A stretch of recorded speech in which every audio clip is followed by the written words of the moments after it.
Hello friends, welcome you to રીપી e learning hub ધોરણ 12 commerce એમાં ચેપ્ટર નંબર 5 ભાગીદારનો પ્રવેશ મહત્વના 8 માસના દાખલા। આ દાખલો ખૂબ મહત્વનો છે સ્વાધ્યાયનો, એટલે ખાસ ધ્યાન રાખજો। જોઈએ દાખલામાં અંકિતા અને એસા 2:1 ના પ્રમાણમાં નફો નુકસાન વેચતા ભાગીદારો છે। તો આપણે ખ્યાલ આવે જૂનું પ્રમાણ છે 2:1। ઓકે, જૂનું પ્રમાણ છે આપણું 2:1। 31/16 ના રોજ પેઢીનું પાકું શરૂ નીચે મુજબ છે। સૌપ્રથમ મૂડી આપી છે, અનાવટ ભંડોળ, લેણદાર, દેવી ઊંડી, યંત્ર, ફર્નિચર, સ્ટોક, દેવાદાર, રોકડ અને બેંક। જૂની પાઘડી આપી નથી એટલે માંડી વાળવાનો કોઈ પ્રશ્ન નથી રહેતો।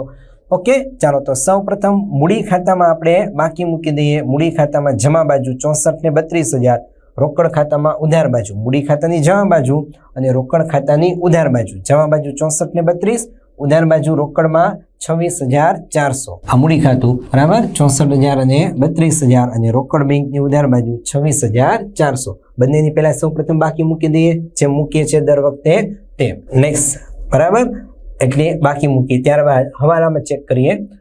અર્પિતાને 1/4/16 થી નવા ભાગીદાર તરીકે પ્રવેશ આપ્યો। નવા ભાગીદાર આવે છે અર્પિતા। તો એમાં અર્પિતા જે આવે છે એમાં અંકિતા તેના ભાગમાંથી, ભાગનો નથી, ભાગમાંથી 1/12 ભાગ એટલે ત્યાગ કરી દીધો। એસા તેના ભાગમાંથી બરાબર 1/6 ભાગ અર્પિતાને આપશે। મીન્સ અંકિતા 1/12 ભાગનો ત્યાગ કરે છે અને એસા 1/6 ભાગનો ત્યાગ કરે છે। આ બંનેનો ત્યાગ જે થશે એ નવા ભાગીદારનો લાભ થાય। એટલે નવા ભાગીદાર આટલું પ્રમાણ લઈને આવે, કારણ કે આમાં જો નવા ભાગીદારનો ભાગ નહીં આપ્યો હોય। ઓકે, એટલે આ બંનેના ત્યાગ જેટલો, ત્યાગ તો આપી દીધો, કારણ કે પાઘડી વેચવા માટે ત્યાગની જરૂર પડે તો ત્યાગ તો આપી દીધો।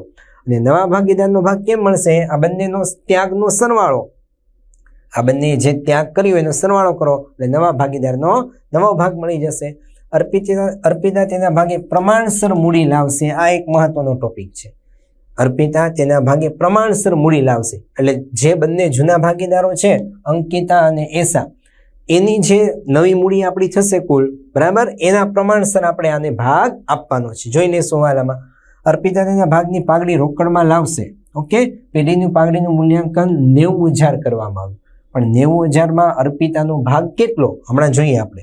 મિલકત પર આટલો, દેવાદારો, સદ્દર, વીમા પ્રીમિયમ આટલું। ઓકે ઓકે, ચાલો જોઈએ। તો સૌ પ્રથમ આપણે જઈએ આ બંનેનો ત્યાગ, નવા ભાગીદારનો ભાગ અને પાઘડીની ગણતરીમાં। ચાલો જોઈએ।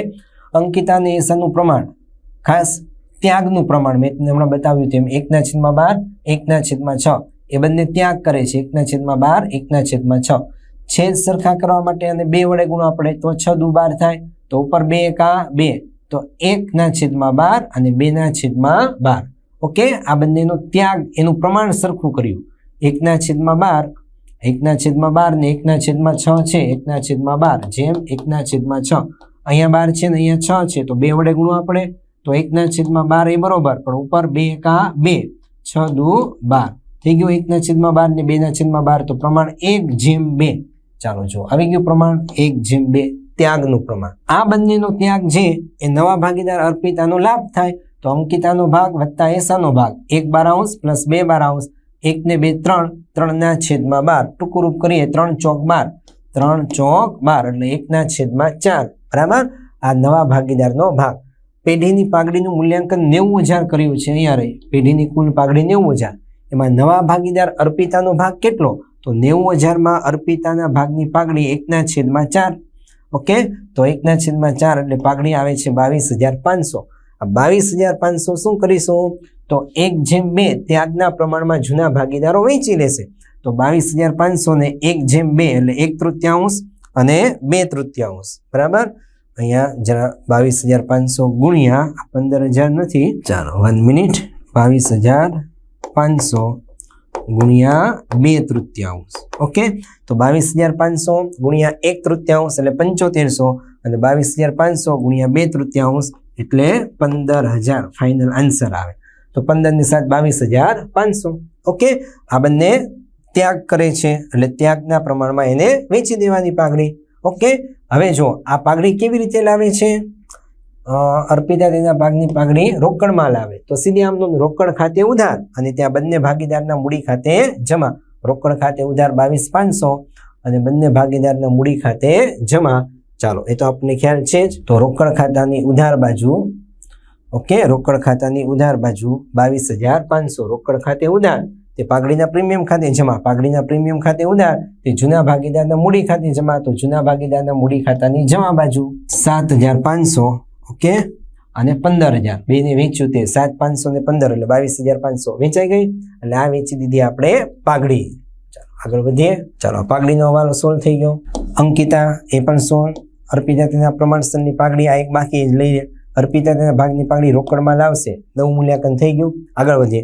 કાયમી મિલકતો 10% ઘસારાની પાત્ર છે. તો જોઈ લે કાયમી મિલકતો કઈ કઈ છે. યંત્રો, ફર્નિચર આ બંને કાયમી મિલકતો 10% ઘસારાની પાત્ર. તો 64,000 ને 10% 6400, 40,000 ને 10% 4,000. તો 6400 ને 4,000 પુનઃ મૂલ્યાંકન ખાતાની ઉધાર બાજુ.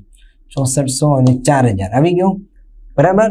અને નવી રકમ બતાવવાની યંત્ર અને ફર્નિચરની 6400 ને 4,000 બાદ કરીને 6400 અને 4,000 બાદ કરીને યંત્ર અને ફર્નિચર બંને. તો 64,000 માંથી 6400 બાદ કરો એટલે 57,640 માંથી 4 જાય તો 36,000. આગળ ચાલો કાયમી મિલકત આવી ગયું. બધા જ દેવાદારો સદ્ધર છે. તો જોઈ લઈએ દેવાદારો 40,000 એમ જ રહેશે. તો ઘાલખાદ અનામત 3200 છે એની જરૂર નથી એટલે ઘાલખાદ અનામત જશે પુનઃ મૂલ્યાંકનની જમા બાજુ અને દેવાદારો સીધે સીધા 40,000 નવા પાક્કા સરવૈયામાં. ઘાલખાદ અનામત જમા બાજુ જશે અને 40,000 નવા પાક્કા સરવૈયામાં દેવાદારો. Very simple. આગળ વીમા પ્રીમિયમમાં ચૂકવેલ 1200 પૈકી 2400 આવતા વર્ષે આગળ લઈ જવાના છે. ચાલો આવતા વર્ષે આગળ લઈ જવાના એટલે શું? તમે અગાઉથી ચૂકવી દીધા હોય તો પાછું લેણું થયું તો લેવાના થયા એટલે 2400 રૂપિયા. એક તો પુનઃ મૂલ્યાંકનની જમા બાજુ, પુનઃ મૂલ્યાંકનની જમા બાજુ અગાઉથી ચૂકવેલ વીમા પ્રીમિયમ અને મિલકત લેણામાં લેણું થયું 2400 અગાઉથી ચૂકવેલ વીમા પ્રીમિયમ. Very simple. આટલું જ. હવાલા બધા સોલ્વ. એક હવાલો ખાલી બાકી છે પ્રમાણસર. ચાલો તો મૂડી ખાતાની અંદર મૂડી આવી ગઈ. અનામત ભંડોળ 16,800 2/1 વેચી નાખવાના.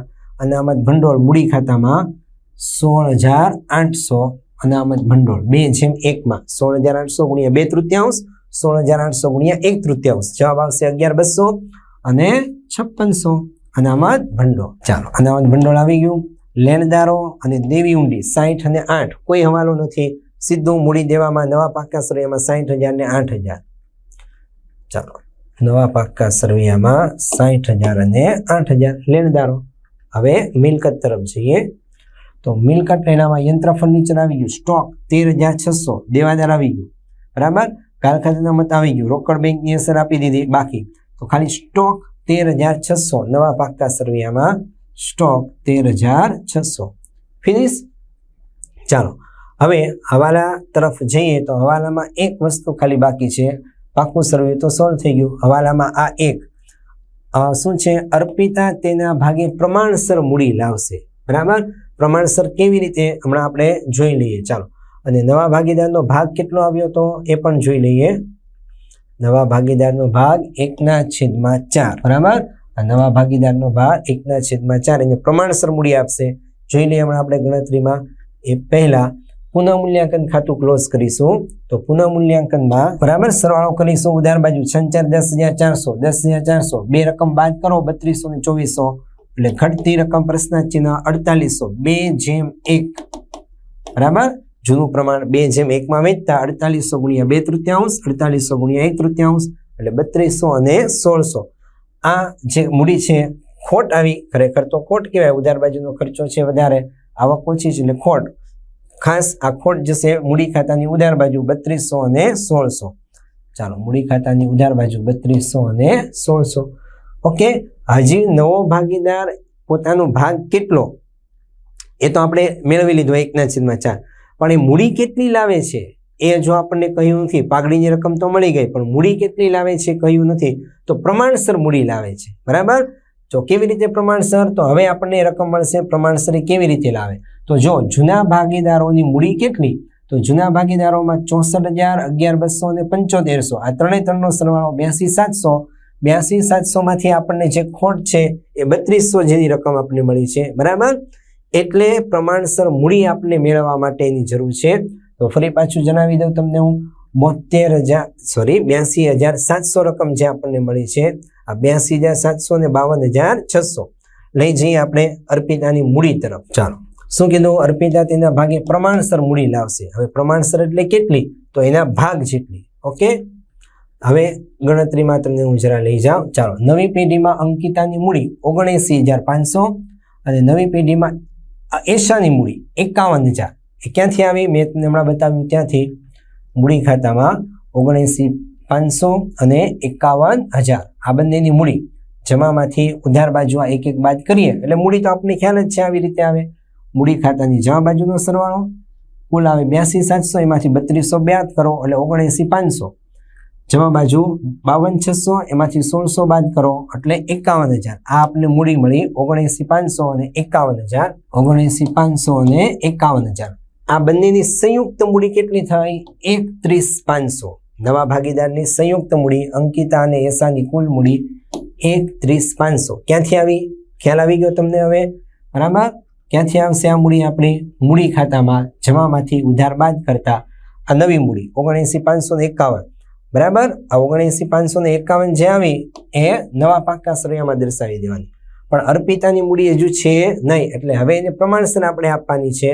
તો પ્રમાણસર આપવા માટે સીધું પદ મૂકવાનું. આ સંયુક્ત મૂડી છે, એમાં નફામાં અર્પિતાનો ભાગ કેટલો? તો આપણે ખ્યાલ છે અર્પિતાનો ભાગ 1/4. બરાબર. આ 1/4.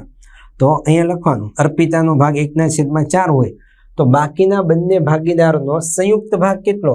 તો કુલ ભાગ 1 માંથી અર્પિતાનો નવો ભાગ બાદ કરો 1/4 એટલે બાકીનો સંયુક્ત ભાગ વધે 3/4.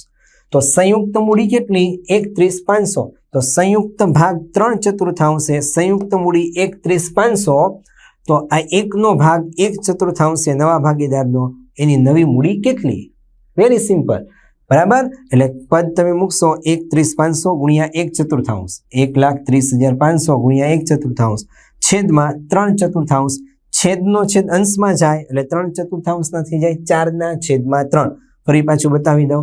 આ રીતે પદ મુકાય 31,500 બરાબર ગુણ્યા 1/4. આ બંને તો ગુણાકાર, આ 3/4 છેદમાં જાય ભાગ્યા 3/4.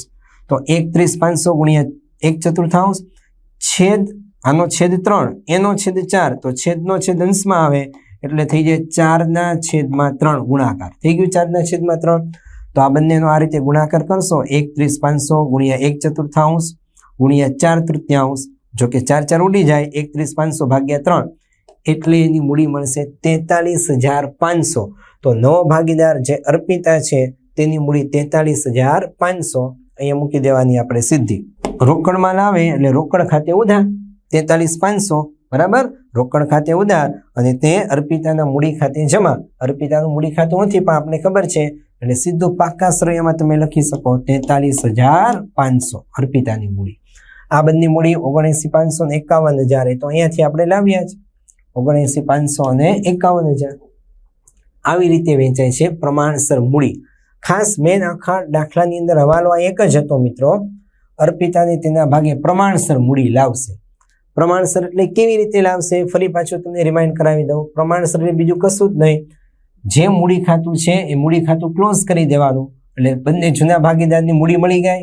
કેટલી મળી? 79,551,000 બરાબર. આ બંનેની સંયુક્ત મૂડીનો સરવાળો કરી નાખવાનો 79,500 અને 51,000. ચાલો 79,500 અને 51,000 સંયુક્ત મૂડી નવી મળી ગઈ 31,500. તો હવે પદ મૂકવાનું કે સંયુક્ત મૂડીનો ભાગ કેટલો? તો કુલ ધારો કે કુલ નફો 1 હોય, ભાગ 1 માંથી નવા ભાગીદારનો ભાગ 1/4 બાદ કરવાનો. તો 1 માંથી 1/4 જાય એટલે સિમ્પલ વસ્તુ 4 × 4 માંથી 1 જાય તો 3/4 મીન્સ છેદ સરખા કરીએ અહીંયા. તો સંયુક્ત ભાગ 3/4 હોય ત્યારે કુલ સંયુક્ત મૂડી 31,500. તો નવા ભાગીદારનો ભાગ 1/4 હોય તો નવી મૂડી કેટલી? આ ગણતરી. Very simple, finish.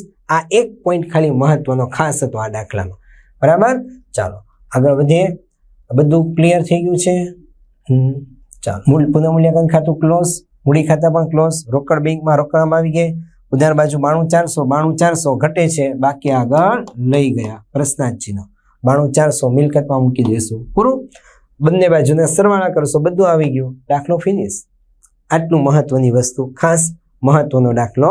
Okay, thank you very much for watching this video.